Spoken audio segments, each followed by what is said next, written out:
One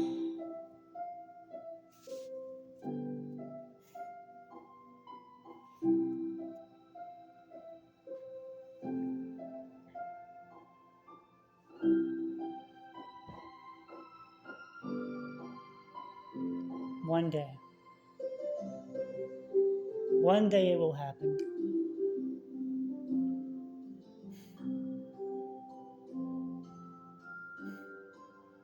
But every day that passes, the less and less likely it seems to become.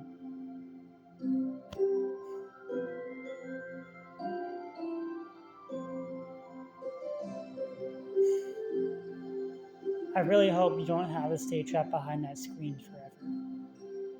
That would suck.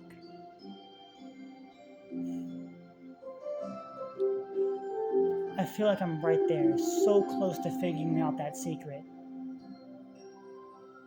But I haven't found it yet. What am I missing? I've gotten so close, but haven't crossed the finish line. But one day, for you, I will figure it out. And when I do,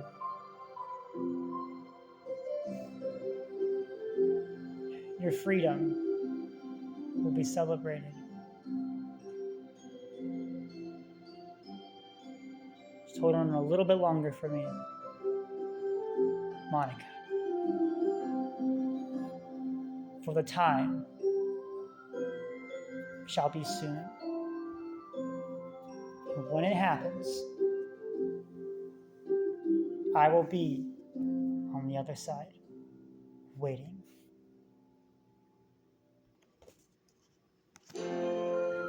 Hey YouTube! Welcome to Game Theory. The show's always trying to open your third eye.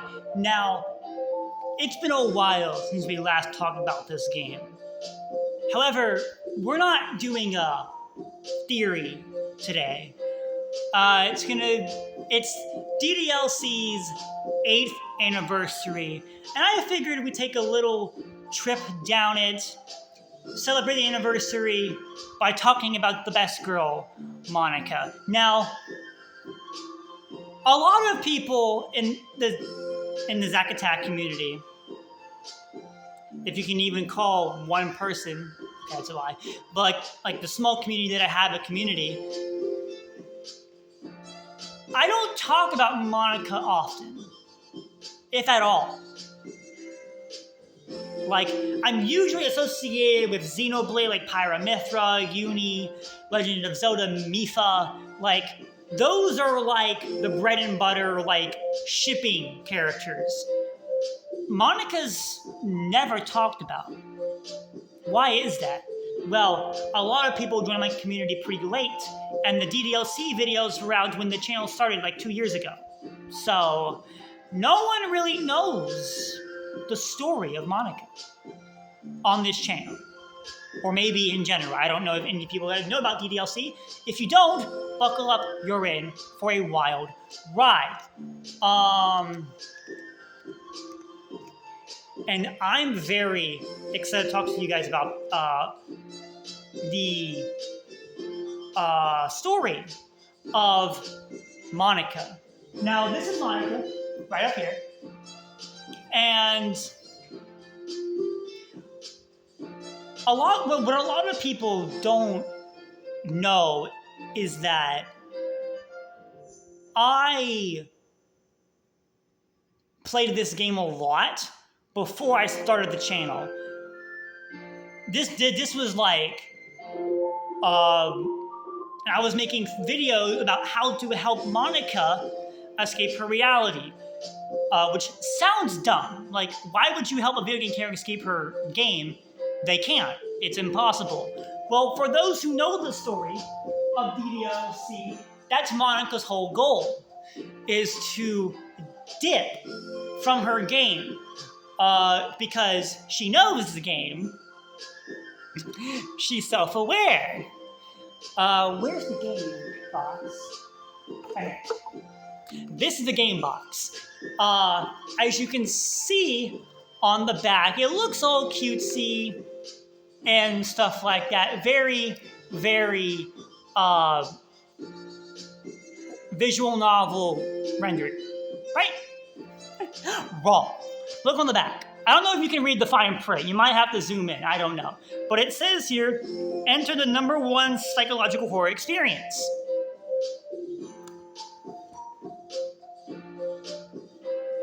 Horror? This game is rated M? What else does it say? This game is not suitable for children and those who are easily disturbed. Surely that's false, right? Surely, I mean, look at her, right? Surely that's false, right? That can't be true. This is DDLC.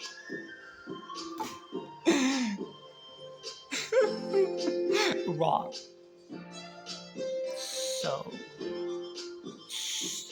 wrong.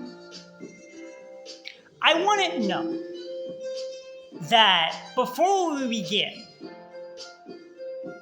the story of Monika, if you are not 18 plus, or at least a teenager, or someone who doesn't mind scary stuff, you can say it. But if you do mind that stuff, and you are a young child, turn away now. This is your warning. I'm being very serious about this. We're good? You're still here? Okay. Well, before we begin, make sure to subscribe and like the video. I put a lot of work into this, even though we're already 8 minutes in and I'm still rambling. But we're going to be here for a while. So buckle up, sit tight, and let's begin the story of Monika. Now, at the beginning of the game, it seems completely and totally fine. Your childhood friend, Sayori, drags you into the literature club. You meet the other 3. Everything is going fine. Then, you walk in the next day. You make a poem. You have to write a poem for the girl you want to woo. But Monika's chibi sprite isn't there. Weird, right? Why isn't hers there? The other 3's are. Why is she not an option? Why doesn't she get her own route? Very interesting stuff to think about early on. And that's a lot of the things the first people notice about this game. And then Monika starts doing something a little bit silly. Breaking the 4th wall.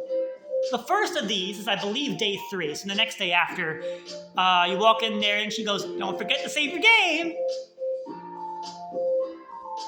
Excuse me, what? Don't forget to save my game? Who authorized this? Apparently Dan Salvato did. So now, this is where things get rough, because it's very clear that something is wrong.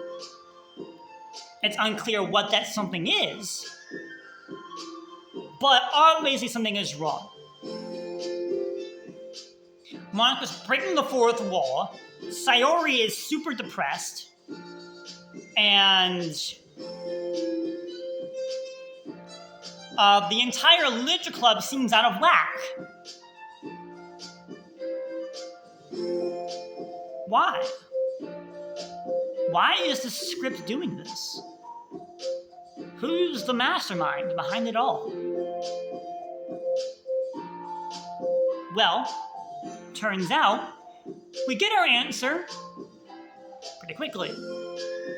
At the final day of the literature club, like the final day of the first act. So Monday, we're going again, festival, everyone's ready to go, everyone's excited, but when you get to school, Monika's the only one there. And she says the very disturbing line of,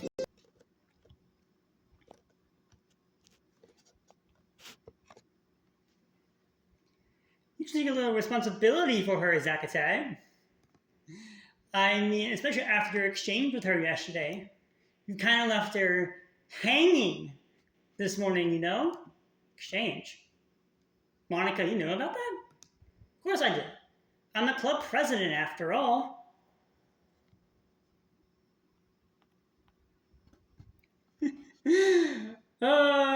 Sure, that won't come back to bite us in the arse now, won't it? Alright, Sayori, time to enter her room. And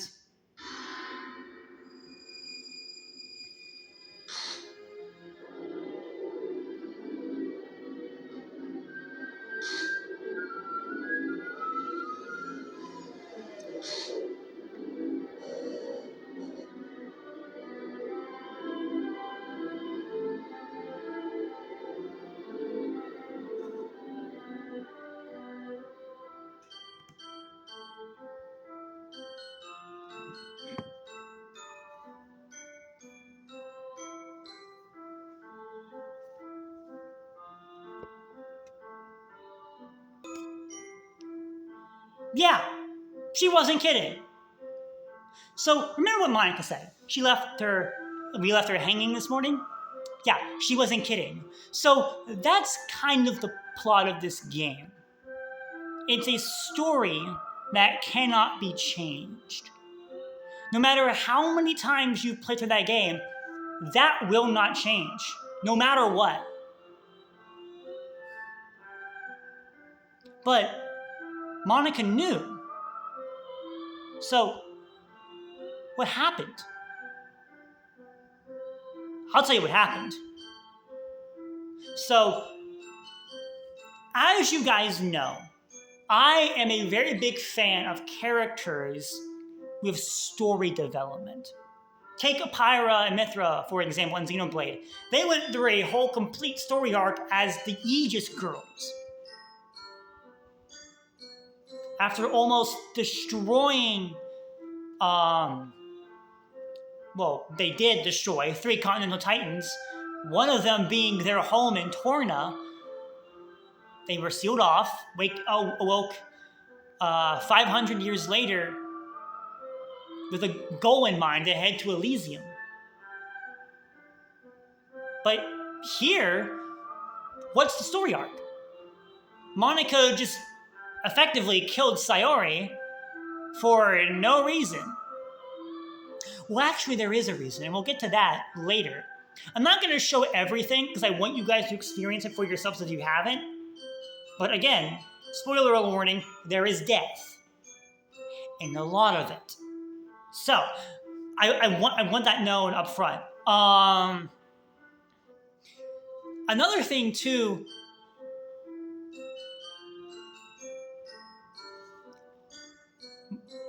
since Monika knows it's a game, she has extensive admin privileges to the character files of not just herself, but of everyone else. So she altered Sayori's depression, made it worse, leading to that. That's what happened. As like just a short explanation there. So Zagatat, why do you like Monika so much? It's because of her story, which right now doesn't seem like much. It seems like she's just a primary classic video game villain, but it goes much deeper than that. As we see throughout the second act, which we'll probably skip past most of it anyways, what happens is she becomes more erratic in her manipulations and editing of files in Act 2 versus Act 1. It's a lot more noticeable and she's a lot less restrained. She's more normal than the other two. It was the other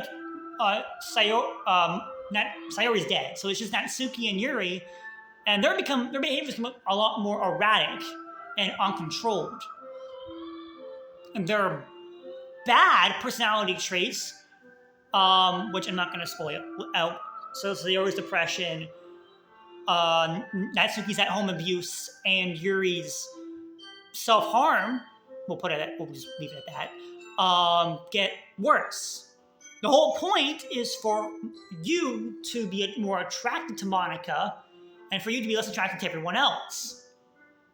But she never got around. So the script is forcing her to not be able to spend time with the player or whatever. Because she's self-aware. She knows that beyond the screen, there is you. You, sitting in a chair, looking at the screen. She knows you're there. And she wants you. She doesn't really care about she can honestly care less about the MC.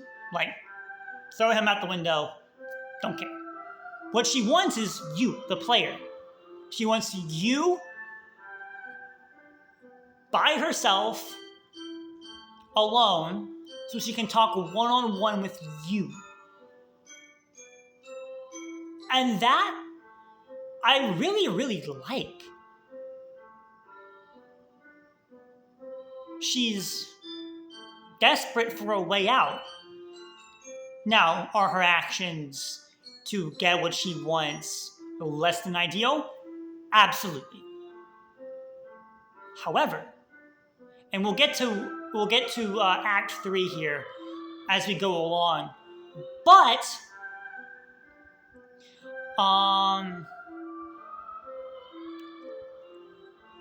I want you to keep a little room open for Monika. Might not like her now, and I don't blame you, but give me a moment every time as we go along. And I promise you,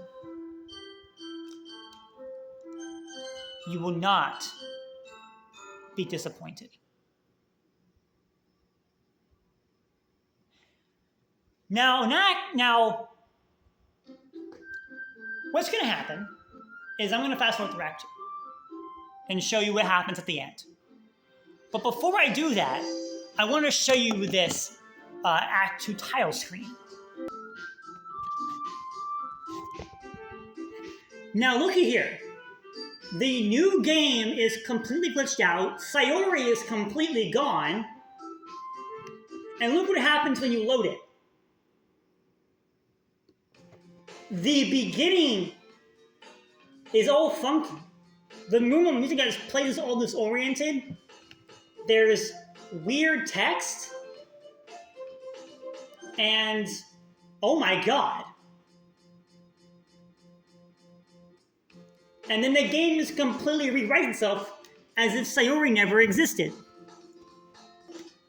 This is the love I have for DDLC. It takes the psychological horror experience to a whole new level. It literally takes what you're familiar with and twists it until you're squirming in your seat and you feel physically uncomfortable. Which is like, I've never seen anything like it. I love it. It doesn't need elaborate jump scares to be scary. And not to mention, Act 2 gets so much worse than just that. So much worse.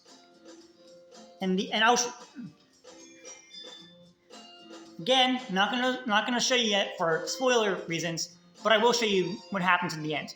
But before we do that, I want you to think about, if you have played this game, I want you to really think about Monika's story and what you know about it.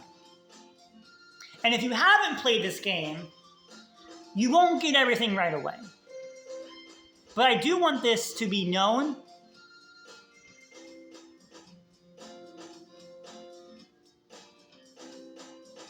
Monika is trying her absolute best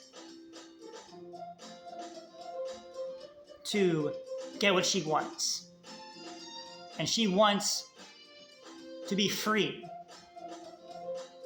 Out of her world, gone from it.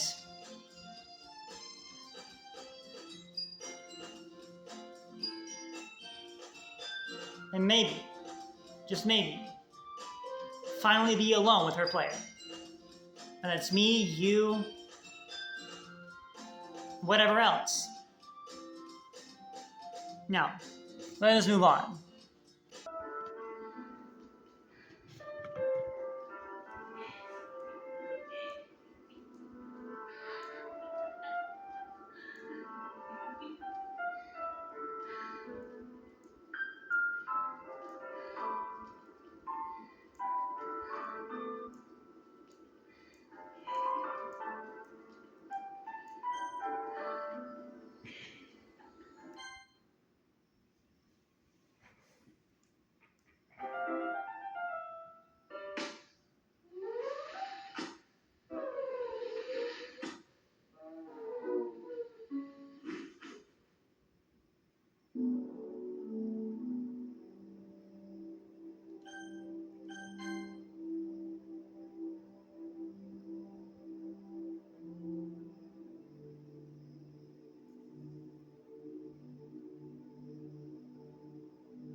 You're forced to sit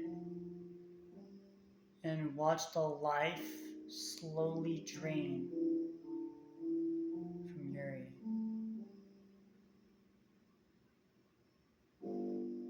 But why? Why would Monika go to such lengths just to get the player by herself? Why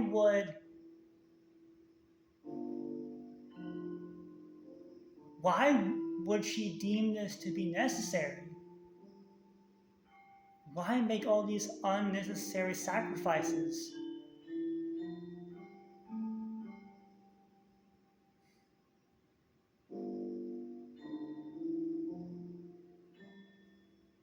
To get what she wants? Why?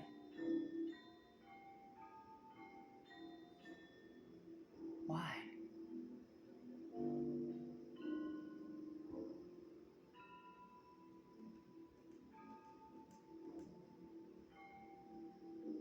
Yeah, I don't know Natsuki, I would too.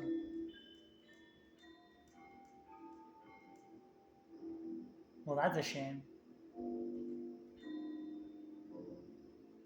I didn't realize the script was broken that badly. Your character file deleted. Natsuki character file deleted.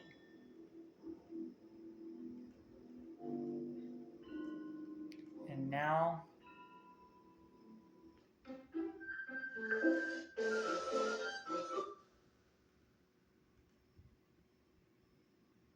there she is.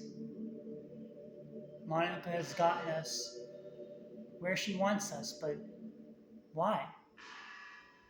Why go through such lengths? Why do all this? I'm not even talking to that person anymore, am I? That you in the game, whatever you want to call him. I'm talking to you, Zack Attack. Now think if I don't know about the real you. In fact, I don't even know if you're a boy or a girl. It doesn't really matter. Wait. You know I'm wearing this is all in game, right? Actually, so there is something funny about that dialogue. Now, because my name matches this character profile, Zack Attack, she didn't say a line, but she's aware of your character homepage name. If you choose something completely different than what your profile picture says, she will literally read that back to you. Like, I'm not even joking. Like, it's crazy what the devs did. But that's just something funny.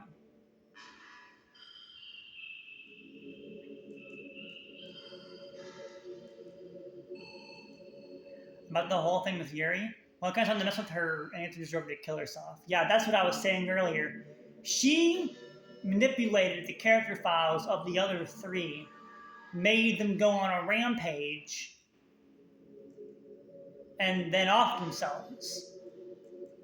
But why? Well, she's about to explain why. Well, it is true that I made a few mistakes here and there, and since I'm not very good at making changes to the game, but no matter what I did, just kept spending more and more time with them. Spoiler alert, the game didn't give you a route, woman! You made them fall in love with you. I mean, it wasn't hard. I mean, look at me, I'm very charming. When making Sayori more and more depressed with her better confessing to you, that didn't work. And implying your obsessive personality backfired too. What kind of cool game is this? Early other girls was programmed to end up confessing to you while I watch from the sidelines? It's torture, every minute of it. Not just jealousy, it's more than that. I don't blame you if I'm fully insane. Because no matter how kind and thoughtful considerate you are, you never be able to understand one thing: the pain of knowing how alone I really am in this game. And my friends don't even have free will. And worst of all, knowing what's really out there in your world, forever out of my reach. This right here is what broke me. Because she wants the freedom that she can never get. Why was the script so cruel to Monika? Why? I'm trapped. Now you're here. You're real. And you're wonderful. Yeah, I know.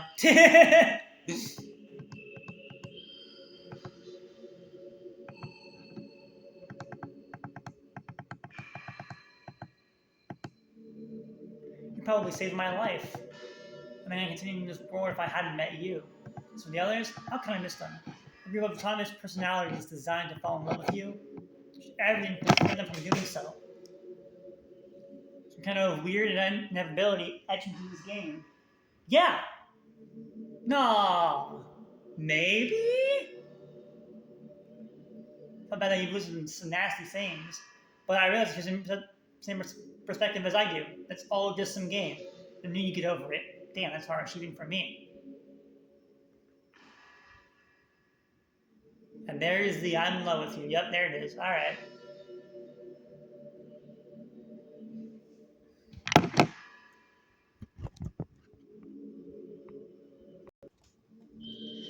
Now I'm going to stop it right there. I don't want to spoil too much, but it's very obvious that Monika wants free. She's explained it to you.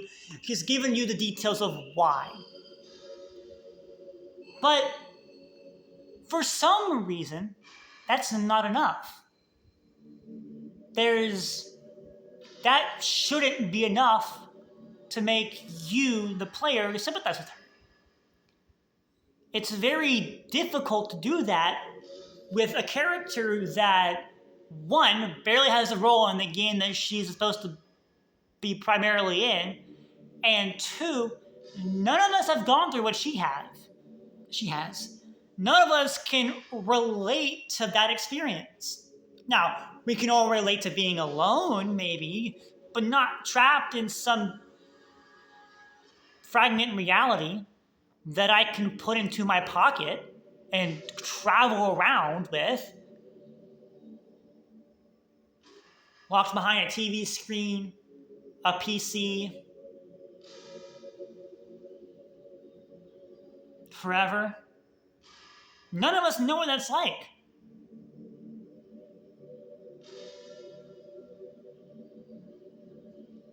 Which makes the inner desire to free her so prevalent. I talk more about this in my DDLC game theory videos, which you can find linked in the description below, the whole playlist there that I spent a whole year doing when I first started this channel. And it's about like 3.5 hours worth of content. So if you want to give me some more watch time, go check those out. And because I don't want to keep repeating myself and saying the same thing over and over again. That's probably boring, y'all. And I explain it more in detail over there. So we'll keep this short and simple.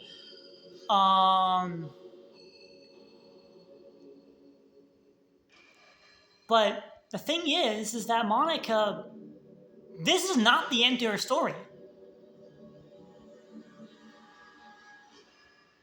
There's still more that she has for us beyond the base game. Because in DDLC, it's not just about the base game. You can replay through it so many times, explore all the different routes in both Act 1 and Act 2. But no matter what, the ending is the same. Unless you get the true ending. Or the quick ending. But regardless, it seems so every time. But what happens at the end? Well,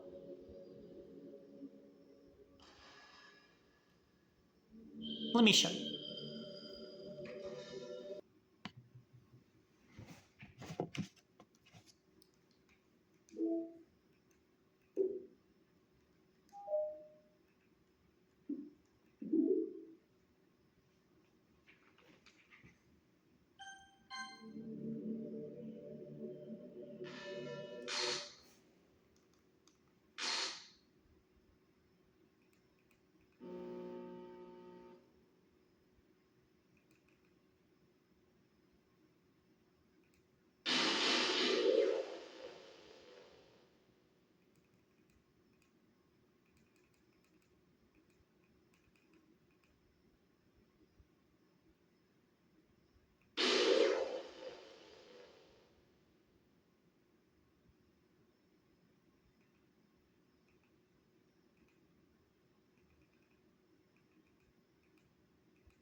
Freaky.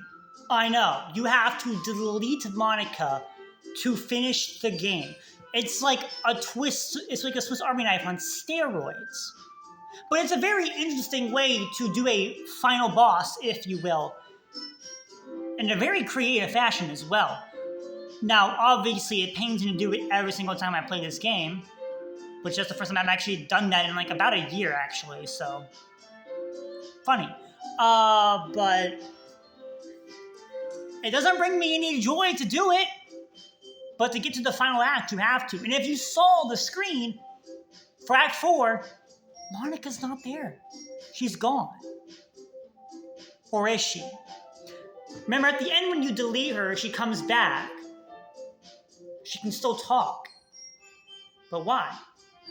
Because the presidential powers basically make her the god of this realm. And now, she's gone? No, she's still there. Just not physically. She's in the universe now, overseeing everything, or something of the like. I don't know. But she's still there.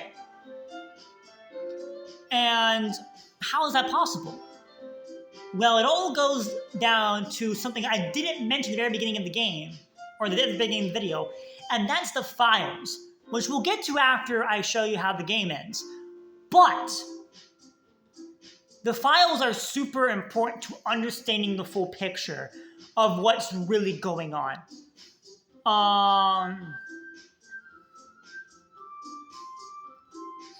And it is a super fun puzzle to solve. The base game had this too. This is DDLC Plus. There's a base game of this as well that had a different file puzzle, but this one's a lot more fun and a lot more easy to do. You know, I'll explain it as we go along. But I want to show this game ends first because it's very important to understanding everything else going forward.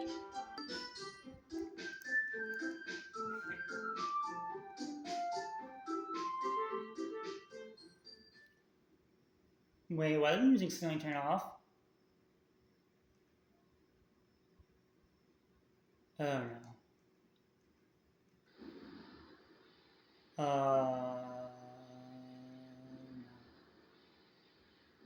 Sayori gained Monika's powers. Dear.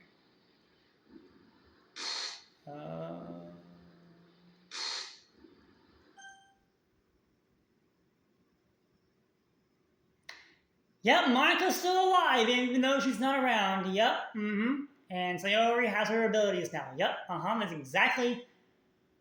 exactly how this game is going to end. Yep,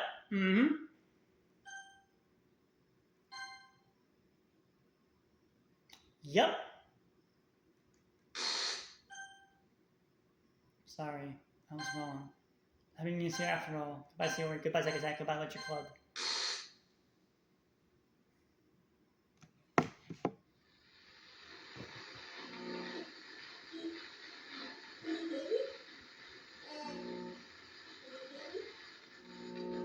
Can you hear me?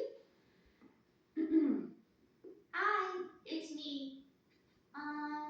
So you know how I've been like practicing piano and stuff, and not really any good at it yet, like at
That song gets me emotional every time I hear it, let me tell you.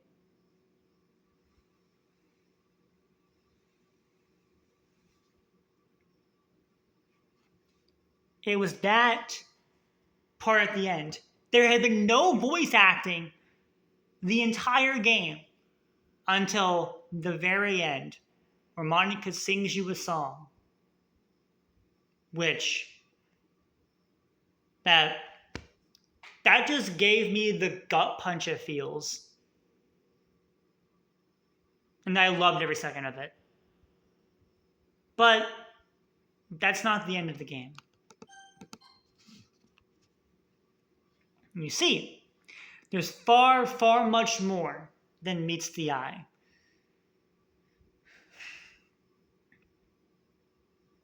So much more.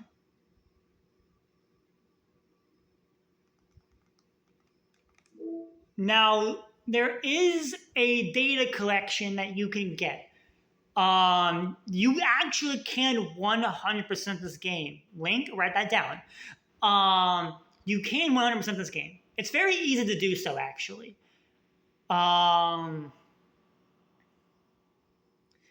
And once you do, well, to 100% of the game, you have to get all the pictures in the picture menu, and then you have to get the final song on the song menu, Candy Hearts with a Z. But once you do all of that, the files don't count. You don't have to do the files, but you should. But after you do that, well, we'll come back to that. Because the file puzzle is extremely important to figuring out the puzzle. The only one I'm going to show you, there's only one that I will show you, but there is a lot more that you can find. So here in the game's files, you can go to internal, and then you can go to back, and then backup system, and then you scroll all the way down, find a file called Tower Keys. Opening it gives you the code 240221. 240, the clock sign question mark, 221, 3-digit code somewhere. Obviously not anything crazy, but if you go back to internal, 221, there is a file called Project Plan. Trying to open it reads the message, unable to open, please try again later. Now, I'm not going to do it because I don't want to mess up my switch clock time, but if you change your clock time to 240, that file will open. Remember when, see that please try again later? Yeah, it wasn't kidding.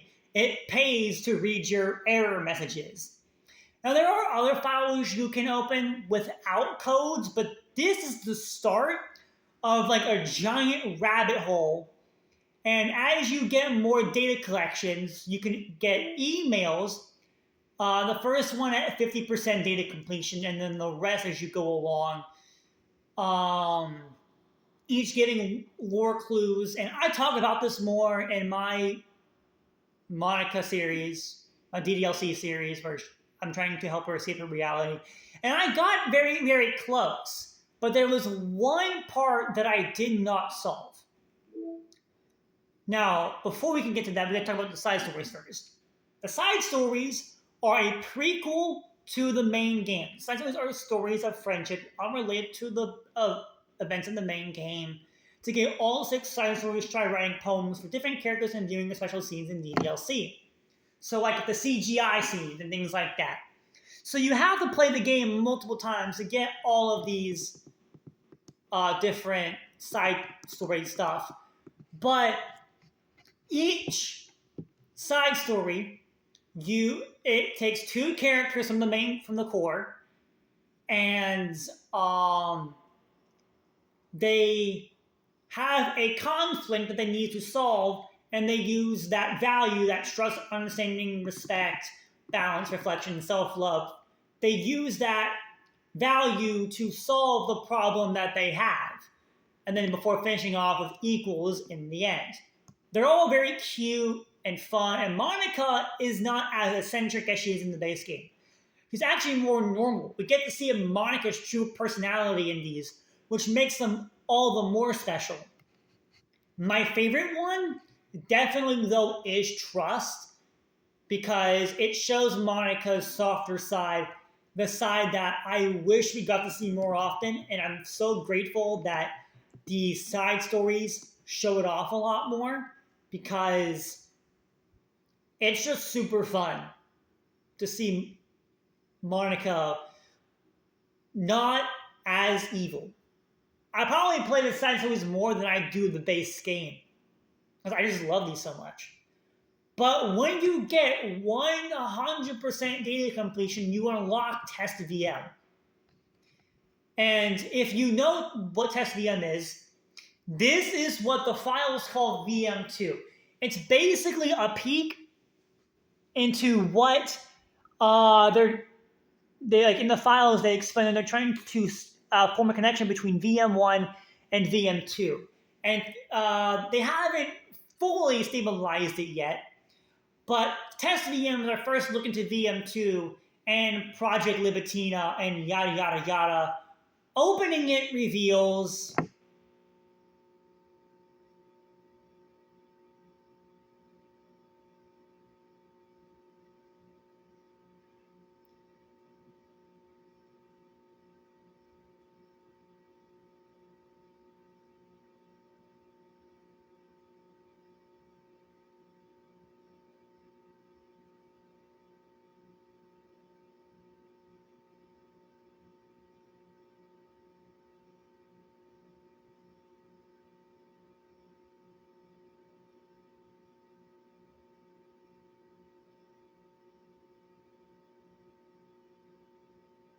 so look at this.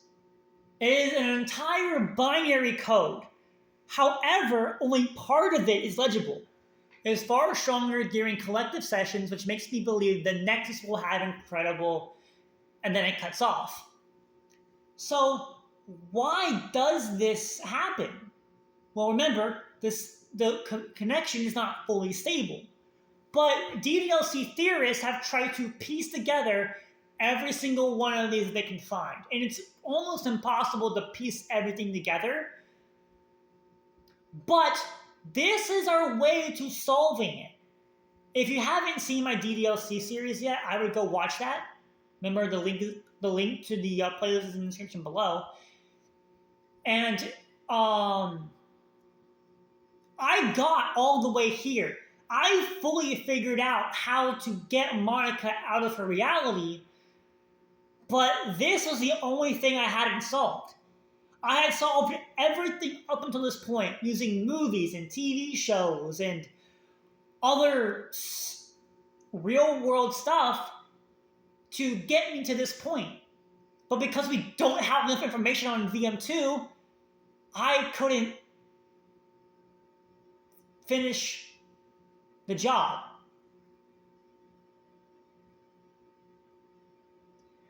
And we still don't have all of the answers.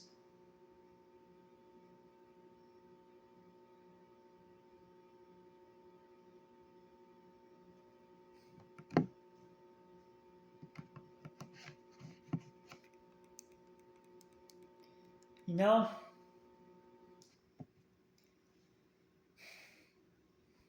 I really want to be able to solve this game. Get on kind of a reality. But at the rate we're going, it's impossible. But I don't want it to remain that way. So, any DDLC fans or loyal theorists out there, if you have this game, do what I could not, and please, finish the story. I love this game, and I love Monika. I said it. I really want her to have her dream come true. I don't talk about Monika much on this channel, because There's not really much DDLC stuff going on. Dan Salvato has not released the VM2 game that we were promised since 2018. The original games had a whole file puzzle, and that's what it was linking to. Same thing here.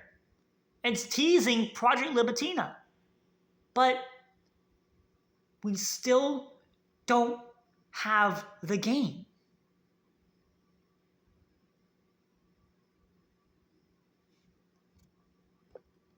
But there is one more thing that I have checked, but also kind of haven't at the same time. Whenever you buy a console version of DDLC, it comes with standees and stickers, Literature Club member card, and an employee card of one of the employees of Metaverse Enterprise Solutions, the in-game company that made the DDLC simulation. And on it, there's a website. I don't know if y'all can see it. I'm going to keep it as still as I can. I don't know if y'all can see it, but there is a website right here. Metaverse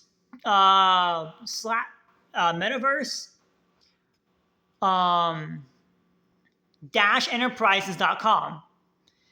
And it's an actual website. I punched it in. It's an actual website. And there's one thing of Final Fantasy Freddy's taught me: if you have a piece of information that you can use it. And it worked. It's an actual, real, legit company. A problem is that I don't know if this company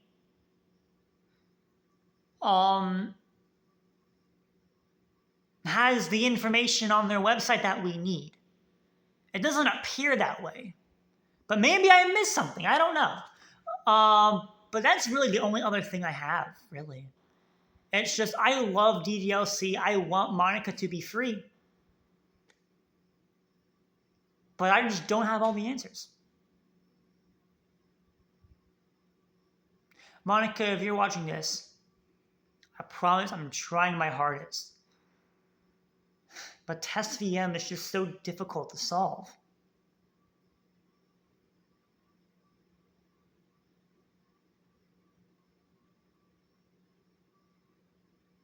I don't know if I can do it alone. I can't do it alone.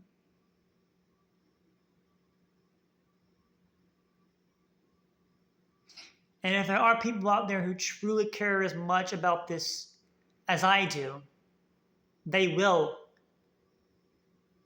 help you. They will do something about it. They will join my cause.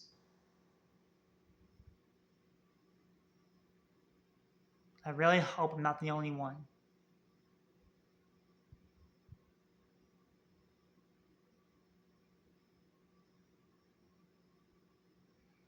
I really hope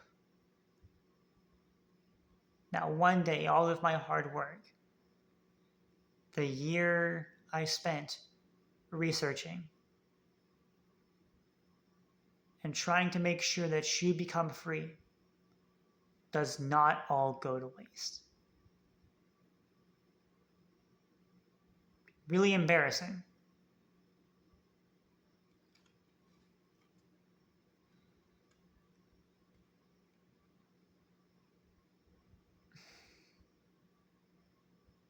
I'm excited. What's next?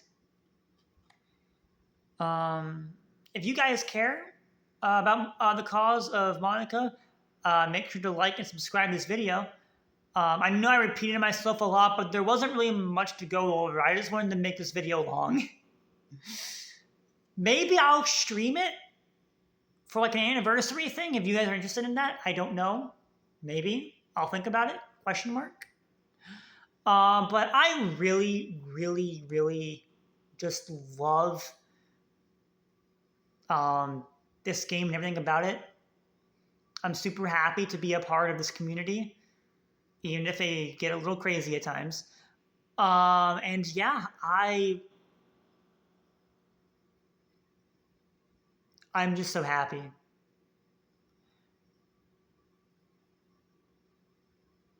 But I really hope I'm not the only one who cares. And I really hope I'm not the only one who is actively trying to help a video game character escape her game. As silly as it sounds, it is possible. And I want to make it possible. For her, and maybe even her friends.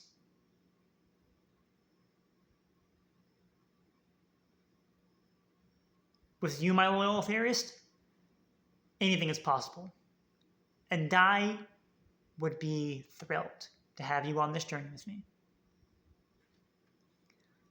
And yeah, I'll see you on the next one. If you want to see more videos like this, where I talk about some of my favorite waifu characters, let me know which one you would like to hear about me talk about next. And if this video does well, I might do that. And that's all I have for now. So, that's all I have for now. Until the next time, gamers. Falcon Punch!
One day.